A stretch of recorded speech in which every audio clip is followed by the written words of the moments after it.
I'm Marilee Caruso. It's Thursday, January 8th. Today, sentencing begins for a coach who pleaded guilty to sexually assaulting an underage player. Her words to the court and what the victim had to say.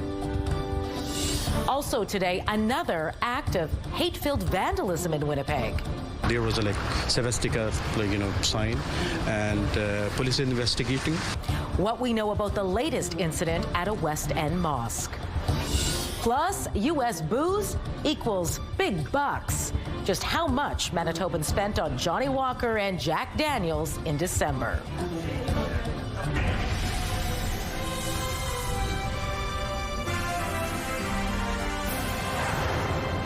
Good evening. Thanks for joining us.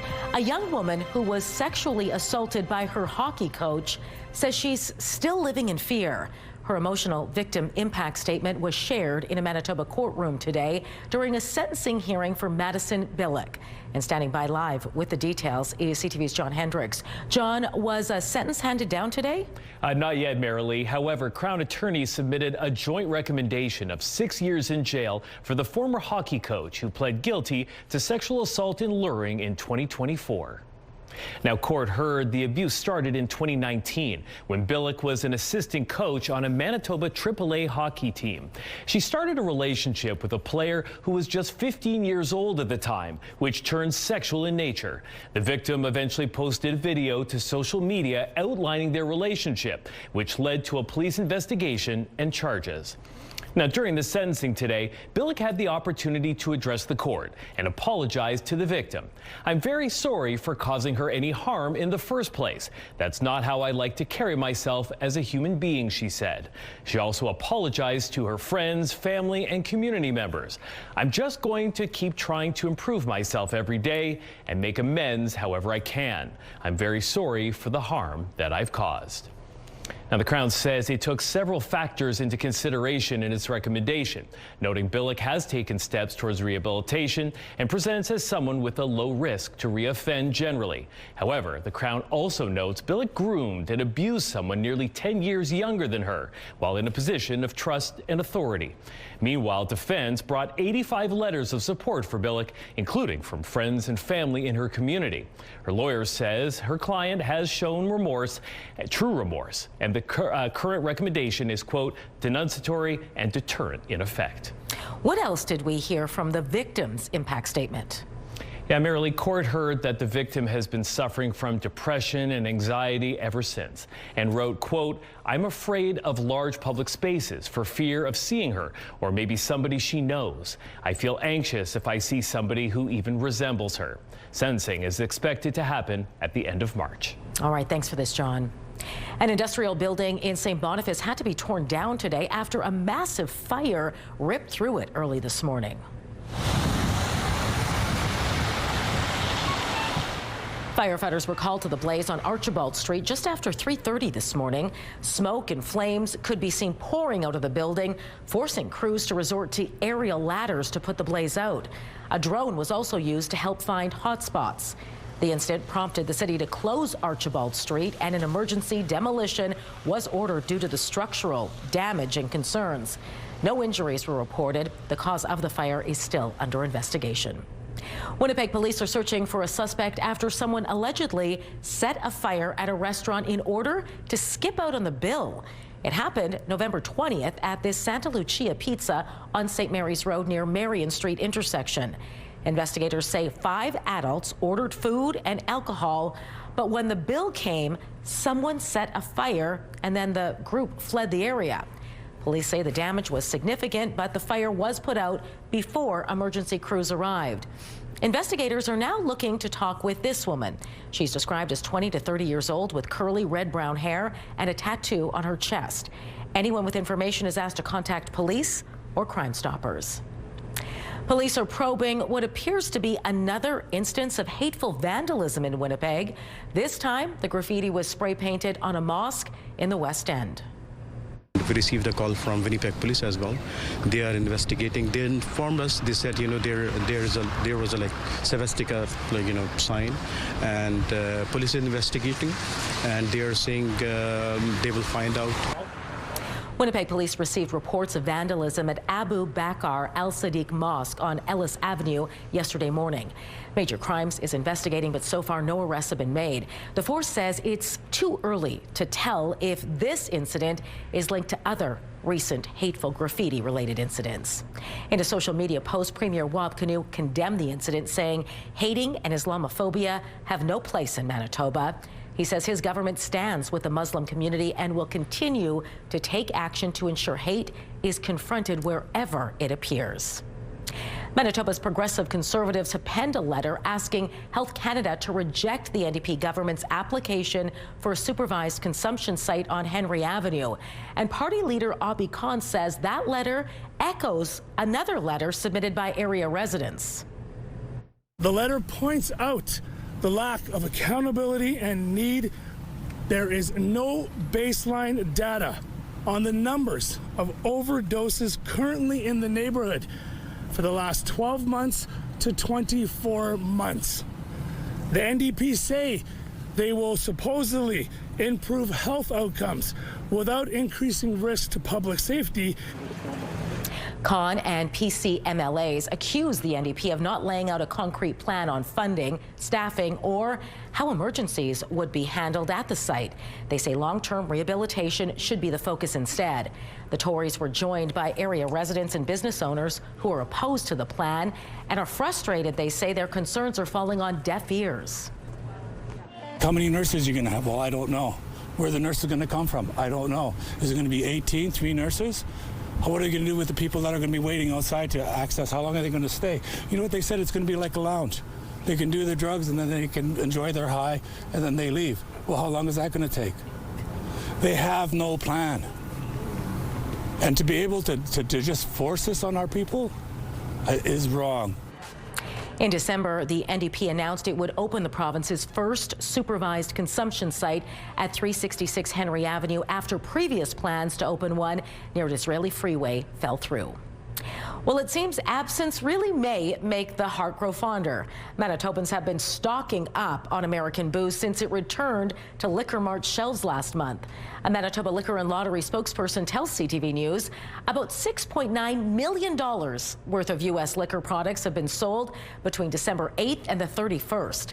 U.S. booze was pulled from shelves last February in response to President Donald Trump's tariffs on Canadian goods. The Manitoba government lifted that ban during the holiday season and donated $2.6 million from sales to charities. And in case you're wondering, those American products are still on shelves and available for purchase. All right, let's check in with Colleen Brady now and get a first look at your Skywatch evening forecast. What are you tracking for us tonight? Well, not a lot right now to start off the evening. Pretty benign weather conditions. It's been a nice sunny day. Temperatures so gradually fell off a little bit throughout the afternoon here in Winnipeg, but still well above normal for this time of year. There is the possibility of fog, and it looks like there will be some snow crossing Manitoba. I'll give you a look at where that could track coming up. But the CTV Live Eye, first of all, is brought to you by Bathfitter, exclusive home of the PermaFit solution. Right now in Winnipeg, it's -8 degrees and clear with those winds out of the west-southwest at 12 kilometers an hour. It feels like -14. The pressure's rising and the humidity is 86%. Out on the roads, it is Thursday afternoon. A live look at Notre Dame. Busy, but no stalls or crashes to pass along. I wish you bluebirds in the spring.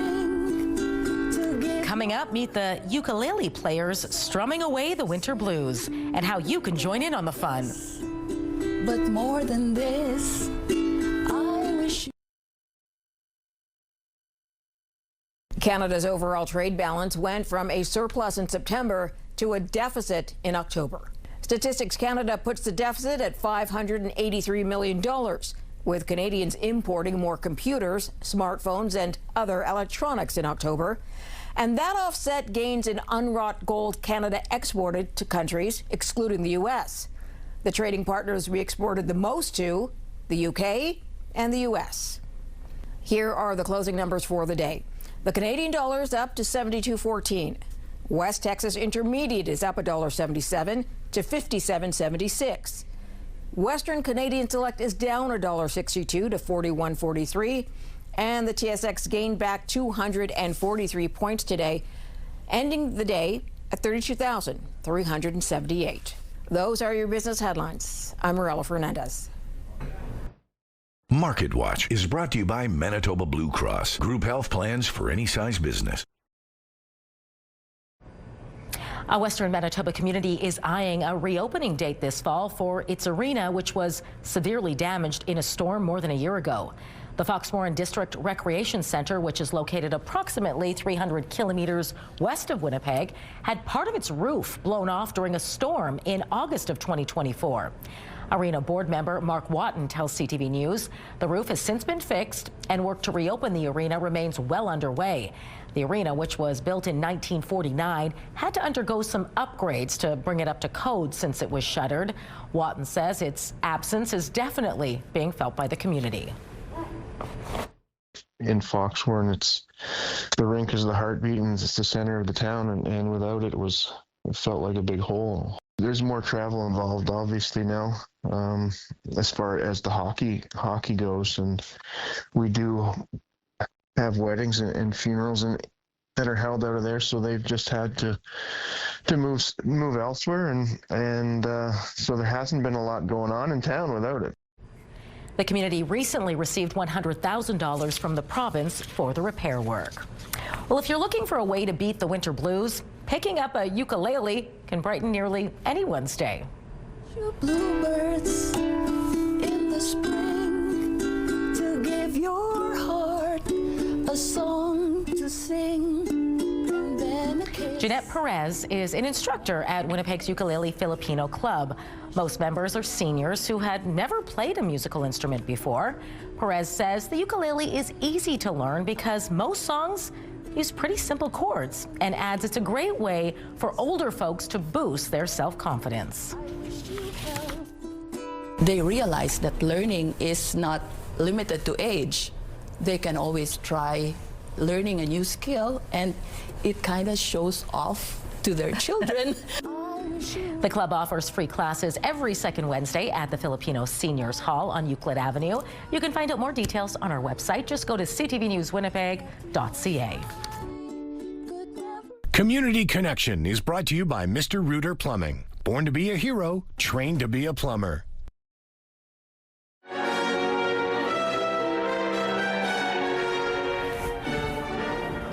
A storybook comes to life at the concert hall this weekend. The details next in Spotlight. Have a news tip? When you see news happening, let CTV News Winnipeg know. Text your tips, pictures, and videos to 10400. That's 10400. Message and data rates may apply.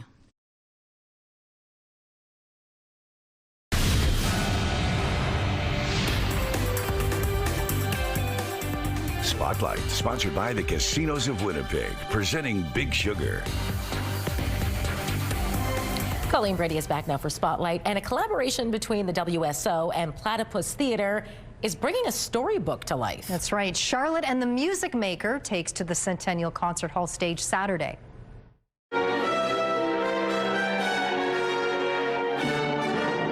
It's all about a little girl named Charlotte who hears music in anything and everything around her. But her special talent drives her parents just a little bit crazy, so she sets off to see the world. She gets lost in a snowstorm, finds her way into this other world, into this magic world, where she meets the music maker, and he takes her on this magnificent journey through the instruments of the orchestra. Charlotte and the Music Maker is an all-ages concert that runs about 50 minutes. The curtain goes up Saturday at 2 in the afternoon. Tickets are available through the concert hall's website. One of the stars of the hockey drama Heated Rivalry made an appearance on late-night TV last night. Did he ever? Hudson Williams was on NBC's The Tonight Show starring Jimmy Fallon, marking a high-profile moment for the steamy Canadian series. We didn't even know about hockey smut and romantic like we didn't know that it existed. That's so funny. But I was reading the book like as the audition process went along, and it was way too long. You know, it took way too long for me just to get that call. So by the time I got the call, I was like, finally, and just kind of good. You're like this. I am this character. Yeah, I better get this. I've been staying in character this whole time. Yes. Yes. I have my hockey stick. Yes. Yeah. And my intimacy garment. The show has dominated social media feeds and inspired a growing fan base since its Thanksgiving weekend debut.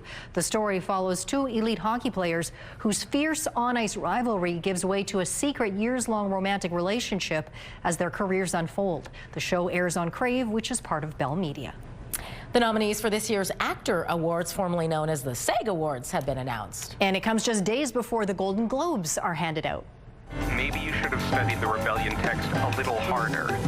I need to find my daughter. Well, then Paul Thomas Anderson's One Battle After Another secured 7 nominations on the film side, the most in the awards history. It's up for the top prize, Best Ensemble, against Sinners, Marty Supreme, Frankenstein, and Hamnet. The Actor Awards are considered a strong predictor of who will be up for an Oscar. TV nominations were led by Apple's The Studio, including nods for Canada's Seth Rogen and Catherine O'Hara. The awards will be handed out March 1st. Hugh Jackman is setting the Robin Hood story straight in a brand new movie. All right, the first trailer is out, and you can forget all the steal from the rich and give to the poor business you've come to know. People speak of Robin Hood, tell his stories. They're all lies. Jackman stars in The Death of Robin Hood. The film also stars Bill Skarsgård. The story follows Robin Hood after a battle he thought would be his last. There's no official release date just yet, but we do know it's releasing sometime this year. Interesting. Yes. A completely different take. Absolutely. All right. Thanks, Colleen. You're welcome. Your primetime lineup starts at 7 with Hell's Kitchen. At 8, catch 911 Nashville. Grey's Anatomy is on at 9. And The Big Bang Theory wraps things up at 10. It's all right here tonight on CTV. A live look out at a very busy St. James Bridge for folks heading southbound. Pretty busy, too, at this time of day for folks heading north. It is clear and minus 8 degrees. I will show you your full forecast coming up.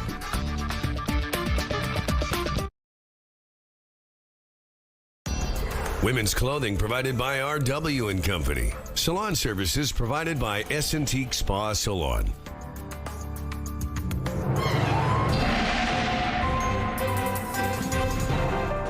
CTV Skywatch weather brought to you by South Beach Casino and Resort. Visit southbeachcasino.ca. Colleen Brady back now with your complete Skywatch forecast. That sunshine today was really nice. Wasn't it ever? And the temperatures, yeah, they were dropping a little bit throughout the afternoon in Winnipeg, but still well above normal. It's minus 8 degrees now. The normal high for this time of year is minus 13. Brandon, a bit of a drop off in the last hour or so. It was about minus 9 an hour ago. Now it's minus 12. Clear there as well. Out the other way, it's been quite a mild afternoon in northwestern Ontario. Cloudier too. Minus 2 was the highest temperature today in Kenora. Minus 4 there now. Dryden got up to minus 1. That's the current temperature. Some light snow is falling in the Thompson area, but not just in Thompson. There's a little bit of light snow sort of in an on-again, off-again fashion crossing the north tonight. In Thompson, though, it's been falling for really all day long. And you can see as we move into the evening, it's going to push off a little bit into the northeast. There's not much to this. There's more snow on the way, though. Meanwhile, overnight, we're pretty clear here in the southern regions, including Winnipeg and Brandon tonight. But the winds will ease up. The sky will clear to a certain extent, although we may see more partly cloudy conditions. But there should be just enough clearing. You factor in those light winds and moisture at the surface. We could be dealing with fog overnight and for the commute, at least early tomorrow morning. And then you see cloudy across much of the province. But then we may see a little bit of light snow or flurries swing through. The Futurecast really wants to send it our way. Other forecast models not so convinced, so we'll say there's a good chance of it anyway. As we move into a late Friday night, really the center of that snow focused in the southeast and over the border into northwestern Ontario, clearing in the western part of the province and across the north into Saturday morning. And overall, temperatures will be a touch colder on Saturday than we've become used to this week, but still above normal. And then there's a big rebound by Sunday and into next week. So for tonight, the low is minus 14. You remember I mentioned the normal high for this time of year is minus 13. There is the possibility of fog developing overnight, partly cloudy otherwise in the overnight hours. It's clear now. Winds out of the west tonight at 20 kilometers an hour at their strongest this evening, but they really ease up overnight, allowing for the possibility of fog to develop.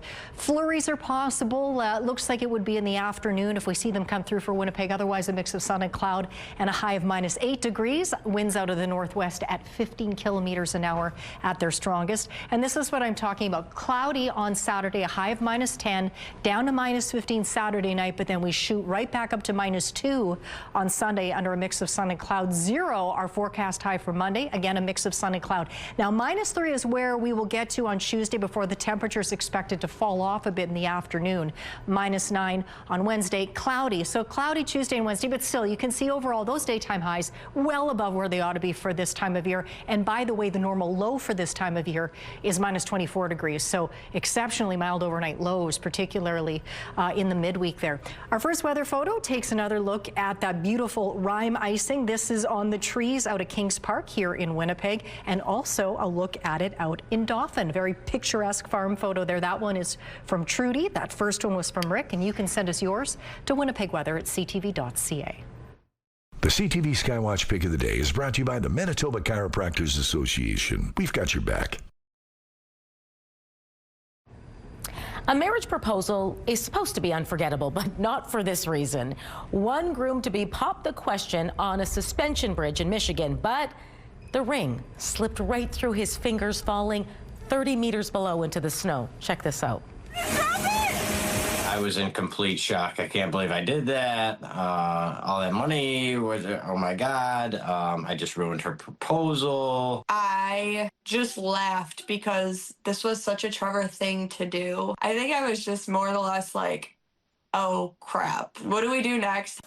I can't even imagine the panic going through their minds. Yeah. Trevor Van Camp had been planning this proposal to his fiancée Danielle Jenkins for more than a year on that sky bridge at Michigan's Boyne Mountain Resort. But things didn't go according to plan. Just look at his face. The couple searched for the ring for a few hours before going home empty-handed. However, that resort employee you saw with the metal detector, he tracked it down and returned it to the couple. A happy ending. A beautiful ring. I'm so glad it's on her finger and not in the snow somewhere. The man who found it deserves a ring too, I think. Well, or something valuable. Here is the lesson for all the males thinking of doing this in our audience. Don't do it on a bridge like that. That's just asking for trouble, especially when you're nervous. Yeah. Luckily, this one ended good. We will be back at 6 o'clock with more local news. Hope to see you then.